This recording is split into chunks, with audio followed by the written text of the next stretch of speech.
मैं जो है पहले डाटा एंट्री की जॉब करता था। 10,000 मेरी जो है वो अर्निंग थी उसमें। तो मैंने अल्हम्दुलिल्लाह बैचलर ऑफ कंप्यूटर साइंस किया हुआ है। मैंने देखा कि यार ये तो मेरे टाइप की फील्ड नहीं है, मैं तो इससे ग्रो नहीं कर सकता।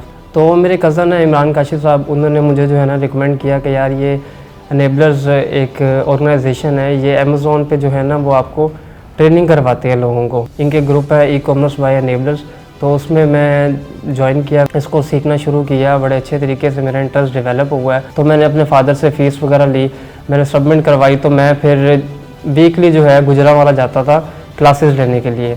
एक तो इंग्लिश का एक बहुत बड़ा प्रॉब्लम है कि लोगों को इंग्लिश नहीं आती, क्योंकि ये पूरा बेसिकली बिज़नेस जो है ना वो इंग्लिश का है। मेरी $1,000 तक जो है मेरा है अल्हम्दुलिल्लाह। $1,000 इससे ज़्यादा भी हो जाती है।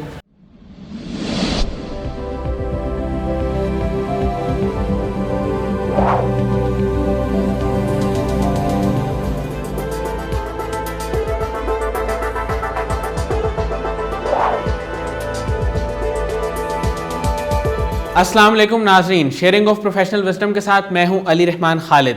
आज जो मेहमान हमारे साथ मौजूद हैं, तकरीबन 1 साल पहले इनके वालिद साहब की एक रोड एक्सीडेंट में डेथ हो गई, लेकिन इन्होंने चूंकि ई कॉमर्स को ज्वाइन किया हुआ था और ये मुसलसल बीए के कोर्स को सीख रहे थे और अपने काम में बहुत दिलचस्पी ले रहे थे, इन्होंने हिम्मत नहीं हारी और ये एनेबलर्स के साथ अटैच रहे और अपना काम करते रहे। मैं ये तो नहीं कहूँगा कि अगर इन्होंने ई कॉमर्स का रुख ना किया होता तो ये भूखे मर जाते, लेकिन यकीनन ई कॉमर्स की वजह से इनकी ज़िंदगी में बहुत आसानी रही। आइए आप भी जानिए कि किस तरह ये वर्चुअल असिस्टेंट के तौर पे अपना काम कर रहे हैं और आप भी ई कॉमर्स के ज़रिए किस तरह अर्निंग स्टार्ट कर सकते हैं। आइए इनसे मुलाकात करते हैं। बहुत बहुत शुक्रिया राव दानियाल साहब आपकी तशरीफ़ आवरी का। सर, आप पहले एक जॉब कर रहे थे, डाटा एंट्री की जॉब कर रहे थे, आईटी के आपके पास कुछ स्किल्स थे, फिर आप ई कॉमर्स की तरफ आए। आपने कब सोचा कि आप एनेबलर्स को ज्वाइन करेंगे और ई कॉमर्स की फील्ड में आके अपना काम करेंगे? Thank you so much for inviting me here. अच्छा, मैं इसके बारे में आपको बताता हूँ कि मैं जो है पहले डाटा एंट्री की जॉब करता था। 10,000 मेरी जो है वो अर्निंग थी उसमें। अच्छा। तो मैं काफ़ी देर जो है 1-2 महीने मैंने वो डाटा एंट्री की जॉब की। तो मैंने देखा कि यार ये कोई काम नहीं है, कि ये तो कोई जो अनपढ़ है वो भी कर सकते हैं डाटा एंट्री का काम। तो मैंने अल्हम्दुलिल्लाह बैचलर ऑफ कंप्यूटर साइंस किया हुआ है। अच्छा। तो मैंने देखा कि यार ये तो मेरे टाइप की फील्ड नहीं है, मैं तो इससे ग्रो नहीं कर सकता। अगर मैं सारी उम्र जो है वो ये करता रहूँगा डाटा एंट्री, तो मैं अपनी लाइफ जो है अच्छे तरीके से नहीं बना सकता।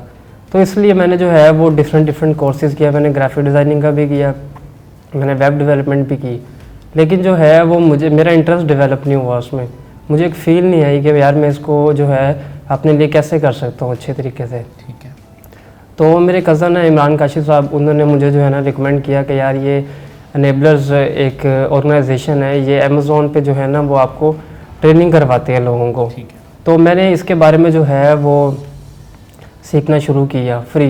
इनके ग्रुप है ई कॉमर्स बाय अनेबलर्स, तो उसमें मैं ज्वाइन किया। मैंने उसके बाद मैंने स्क्रॉल डाउन किया, मैंने काफ़ी जो है ना उसमें स्टडी करना शुरू कर दिया डिफरेंट पॉर्स से। मैंने काफ़ी देखा लोगों काफ़ी अच्छा अर्निंग कमा रहे हैं डॉलर्स में, पाउंड्स में। तो मैंने जो है वहाँ से फिर मेरा इंटरेस्ट डेवलप हुआ कि यार मैं भी ये काम कर सकता हूँ, क्योंकि मेरा जो है वो जहन नहीं था कोडिंग वाली साइड पे, डेवलपमेंट वाली साइड पे किसी चीज़ में। तो मैंने जो है फिर इसको सीखना शुरू किया, बड़े अच्छे तरीके से मेरा इंटरेस्ट डेवलप हुआ है। तो फिर मैंने अपने फादर से बात की कि फ़ादर मेरे जो है वो ये कोर्स करना है, तो ये मेरा काफ़ी इंटरेस्ट है इसके अंदर, तो काइंडली आप मुझे जो है ना ये कोर्स करवा दें। तो मैं लाहौर में ऑफिस है अनेबलर्स का, मैं वहाँ पे गया, वहाँ जाके मैंने पता किया तो वहाँ पे कोर्स स्टार्ट हो चुका था। तो मैंने अपने फादर से बात की कि फ़ादर इस तरह जो है ना वो कोर्स स्टार्ट हो गया। तो एक गुजरांवाला सिटी है, तो वहाँ पे जो है ना अभी कोर्स स्टार्ट नहीं हुआ, वो वहाँ पे नेक्स्ट वीक से जो है क्लासेस स्टार्ट होंगी। तो मैं चाह रहा हूँ कि मैं वहाँ जाके कोर्स जो है ना अपना स्टार्ट कर लूँ। ठीक है। तो मैंने अपने फादर से फ़ीस वगैरह ली, मैंने सबमिट करवाई। तो मैं फिर वीकली जो है गुजरांवाला जाता था क्लासेस लेने के लिए। अच्छा, कोर्स लेने की वजह असल ये थी कि मैं सीख रहा था खुद ही, लेकिन मैं चाह रहा था कि कोई मेरे साथ कोई ऐसा मेंटोर हो जहाँ पे मैं कहीं स्टक हूँ तो वो मुझे फ़ौरन गाइड कर सके। ठीक है। इस वजह से मैंने ट्रेनिंग जो है वो अनेबलर से ली और मैं वहाँ जाता था हर वीकली, और वहाँ जाके क्लास लेके मैं वापस आ जाता था। तो मेरे मेंटोर का जो नाम है वो कासिम ज़िया मलिक है, वो बहुत ही अच्छे नाइस इंसान, उन्होंने मुझे काफ़ी हेल्प आउट किया इस जर्नी में। तो मैंने जो है जब कोर्स किया उसके बाद मेरे पास इन्वेस्टमेंट नहीं थी कि मैं अपना प्राइवेट लेवल बिजनेस अमेज़ोन पे कर सकूं। तो मैंने क्या किया, मैंने फिर वर्चुअल असिस्टेंट के जो है वो अपनी जो सर्विसेज है वो मैंने देना शुरू कर दी लोगों को। सर, ई कॉमर्स की फील्ड का इस वक्त आपके ख्याल में सबसे बड़ा चैलेंज क्या है? जो सबसे ज़्यादा मुश्किल लोगों को पेश आती है वो कहाँ पे आती है? लोगों के पास जो है ना वो एक तो इंग्लिश का एक बहुत बड़ा प्रॉब्लम है कि लोगों को इंग्लिश नहीं आती, जिसकी वजह से वो अगले जो क्लाइंट होता है, क्योंकि ये पूरा बेसिकली बिजनेस जो है ना वो इंग्लिश का है। इंग्लिश में आपको जो है ना वो सारा कुछ आंसर करना पड़ता है, अमेज़ोन से बात करनी है, केस ओपन करना है या कुछ भी आपने करनी। अगर आप सोर्सिंग करते हैं तो आपको चाइनीज़ सप्लायर से बात करनी है, वट एवर जो भी आपने कुछ करना है वो इंग्लिश में आपको करना पड़ता है। तो उस वजह से मेन जो प्रॉब्लम है वो इंग्लिश की आती है।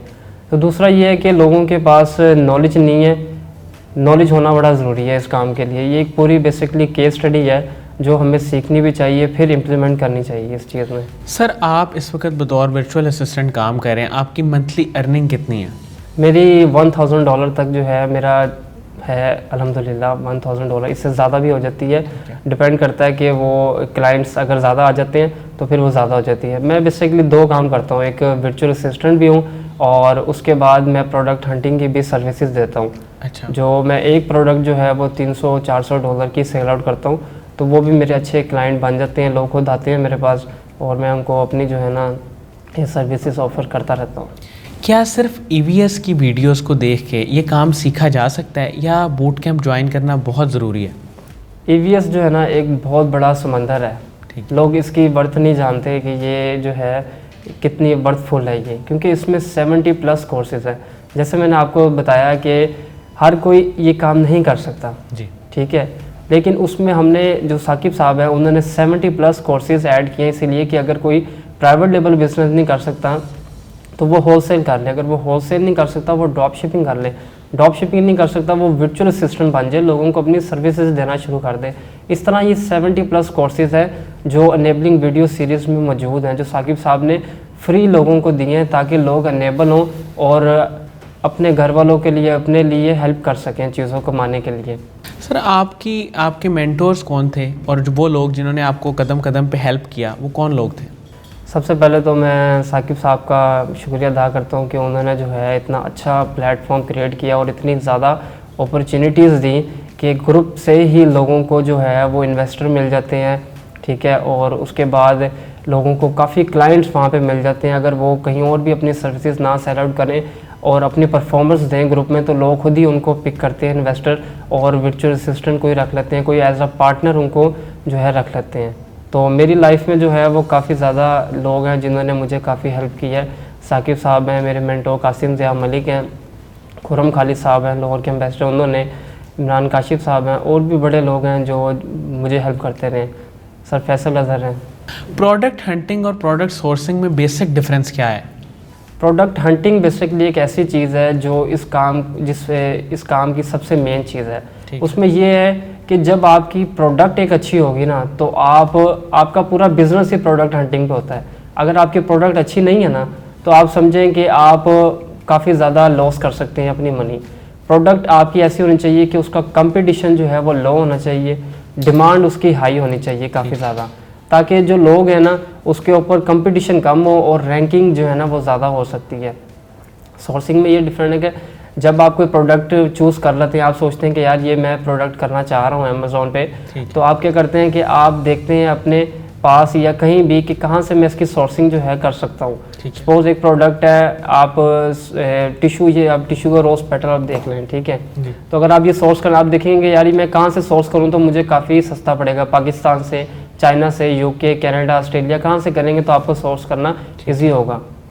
तो ये इसमें डिफरेंस होता है कि प्रोडक्ट हंटिंग और सोर्सिंग में। सोर्सिंग में आपको प्रोडक्ट जो है वो आप बाय करते हैं और अपने अमेज़ोन वेयर हाउस में भेज देते हैं। अच्छा, VA के लिए कौन से स्किल्स का होना बहुत ज़रूरी है? वर्चुअल असिस्टेंट के लिए जो स्किल्स मैटर करते हैं, एक तो है उसको अकाउंट ओपन करना आना चाहिए, दूसरा जो है उसको प्रोडक्ट हंटिंग बड़े अच्छे तरीके से आनी चाहिए, फिर सोर्सिंग उसको अच्छी आनी चाहिए, और अमेज़ोन सेलर अकाउंट पे उसको लिस्टिंग करना बड़ा अच्छा आना चाहिए, उसके बाद लिस्टिंग ऑप्टिमाइजेशन कैसे करते हैं ये चीज़ उसको पता होनी चाहिए, उसके बाद रैंकिंग कैसे करते हैं, उसके बाद रिव्यूज़ वगैरह कैसे करते हैं लेते हैं, अकाउंट मैनेज कैसे करते हैं, अगर ऑर्डर आ जाता है तो उसको डिलीवर कैसे करना है, ये सब चीज़ें जो हैं वो उसको आनी बहुत ज़रूरी हैं। पीपीसी आपको बड़ी एक मेन चीज़ है इसमें कि जिसमें आप ऑर्गेनिकली रैंक करते हैं, आपको स्ट्रेटेजेटिकली उसको आना बड़ा ज़रूरी है पीपीसी, कि आपने कैसे जो है टॉप पेज पे अपनी पीपीसी रन करवानी है। अच्छा, साकिब अज़हर साहब के साथ आपका एक पर्सनल ताल्लुक़ भी है और उनका एक विज़न भी है, वो लोगों को इनेबल करना चाहते हैं, उनके बारे में आप क्या कहेंगे, आप उनके विज़न को कैसे देखते हैं? अच्छा, मैं आज थोड़ी सी अपनी स्टोरी आपसे शेयर करता हूँ कि आज से 1 साल पहले ना मेरे फादर का रोड एक्सीडेंट हुआ, तो उसमें जो है ना मैं काफ़ी ज़्यादा परेशान था। तो उनका मुझे मैसेज आया कि दानियाल बड़ा अफसोस हुआ कि आपके फादर का एक्सीडेंट हो गया है। तो उन्होंने कहा कि यार आपको किसी भी चीज़ की ज़रूरत हो ना तो आपने मुझे बताना है, बिला हिचक, मैं आपका बड़ा भाई हूँ। तो मैंने जो है मैंने उनको कहा sir thank you so much, आपने मुझे मैसेज किया। उसके बाद कुछ देर बाद जो है ना 1 महीने के बाद मेरे फादर की डेथ हो गई अनफॉर्चुनेटली। तो वो काफ़ी बड़ा एक लॉस था मेरी लाइफ में, काफ़ी झटका लगा मुझे, तो मैं काफ़ी परेशान था। तो सर साकिब ने मुझे ऑफ़िस में बुलाया, उन्होंने मुझे बुला के उन्होंने मुझसे बातचीत की, पूछा मेरे कि कैसे हुआ, ये सारा कुछ मैंने उनको बताया। तो बैठे बैठे ही उन्होंने मुझे कहा कि यार दानियाल आप बिल्कुल परेशान होने की ज़रूरत नहीं है, हम सब अल्लाह ताला की एक इमानत है, ठीक है, हर किसी ने जाना है, तो आप परेशान ना हो। तो उन्होंने मुझे फिर उसी वक्त जो है वो जॉब ऑफ़र की, जिसका नाम है, जो मेरी जॉब थी उसका नाम था 62nd टास्क फोर्स। अच्छा, उसका मैं मेंबर था। उसका काम ये था कि ग्रुप में जितने भी लोग पोस्ट करते हैं ना, तो हमने उनकी हेल्प करनी होती थी फ्री ऑफ कॉस्ट। ठीक है, कि अगर कोई पोस्ट लगाता है, किसी का अकाउंट ओपनिंग से रिलेटेड कोई इशू है, कोई स्टक हो गया, या कोई डेबिट कार्ड का इशू है, या कोई प्रोडक्ट हंटिंग का इशू है, उसको तरीका नहीं पता, उसको समझाना है, सोर्सिंग से रिलेटेड, लिस्टिंग ऑप्टिमाइजेशन कैसे करती हैं, किसी भी किस्म का जो है ना उनको प्रॉब्लम आती थी, तो हम लोग उनको गाइड करते थे फ्री ऑफ कॉस्ट, कि कैसे उनको समझाना, उनको वीडियोस में बताना, उनको पोस्ट बना के बताना, उनको समझाना, ये सारे तरीक़ेकार में जो है ना वो हमने किया था। और 62nd टास्क फोर्स में जो है ना हमारा ये काम था, लोगों की हेल्प करना। तो उन्होंने मुझे काफ़ी अच्छी हैंडसम सैलरी ऑफ़र की उस वक्त, मैं परेशान भी था, तो इस वजह से, और उनका मेरे साथ एक बड़ा अच्छा भाइयों वाला रिलेशन भी था कि वो बड़ा अच्छा मुझे समझते भी थे, मैं उनकी बड़ी रिस्पेक्ट करता था। और तो इस वजह से उन्होंने मुझे जो है वो ऑफ़र किया ये सारा कुछ कि यार आप जो है ये करें आप, ठीक है, और काफ़ी ज़्यादा अपॉर्चुनिटीज़ हैं आपको मिलेंगी यहाँ पे इंशाल्लाह। तो मैं वैसे फॉलो करता रहा और चीज़ें, और मेरे काफ़ी ज़्यादा क्लाइंट्स बन गए कि जब मैं लोगों को अवेयरनेस देता था तो लोग खुद ही मुझे जो है वो अप्रोच करते थे कि हमें प्रोडक्ट हंटिंग मतलब कि चाहिए, मतलब कि कोई चाहिए, कोई वीए चाहिए, कोई मेरा ये टास्क है आप ये परफॉर्म कर दे, आप मुझसे चार्ज कर लें, ये वो। तो इस तरह मेरी जो है ना लाइफ चेंज होती गई। तो साकिब साहब का बड़ा एक मेन रोल है कि उन्होंने मुझे काफ़ी अपॉर्चुनिटीज़ दी। इवन कि जब कोई पोस्ट करता था कि हमें कोई वर्चुअल असिस्टेंट चाहिए, तो साकिब साहब खुद उसमें कमेंट करते थे कि यार राव दानियाल से जो है ना वो आप काम करवाएं, तो वो खुद रिकमेंड करते थे। अच्छा, और एक और मैं आपको बात इसमें ऐड करना चाहता हूँ कि इनके बड़े भाई हैं साकिब अज़हर साहब भाई के, फैसल अज़हर साहब जी। तो उन्होंने भी मुझे काफ़ी सपोर्ट किया है इस मामले में। इवन के हमारे काफ़ी प्रोजेक्ट्स चल रहे हैं जो वेलफेयर से रिलेटेड है, तो उसमें भी हम लोग जो है वो आपस में काम कर रहे हैं। तो वेलफेयर से रिलेटेड कोई भी अगर किसी को कोई प्रॉब्लम है, किसी का इलाज नहीं हो सकता, तो उससे भी रिलेटेड हम करते हैं, राशन से रिलेटेड भी काम करते हैं, खाने पीने का भी करते हैं। तो इन चीज़ों पे भी जो है ना हमारे प्रोजेक्ट चल रहे हैं। बहुत बहुत शुक्रिया राव दानियाल साहब आपकी तशरीफ़ आवरी का। नाज़रीन, मुझे उम्मीद है कि जो लोग वर्चुअल असिस्टेंट के काम के बारे में जानना चाहते हैं और प्रोडक्ट हंटिंग और प्रोडक्ट सोर्सिंग के बारे में भी जानना चाहते हैं, उनके लिए इंटरव्यू इंतहाई मुफीद साबित होगा। बहुत बहुत शुक्रिया, अपना बहुत ही ख्याल रखिएगा। अल्लाह हाफ़िज़।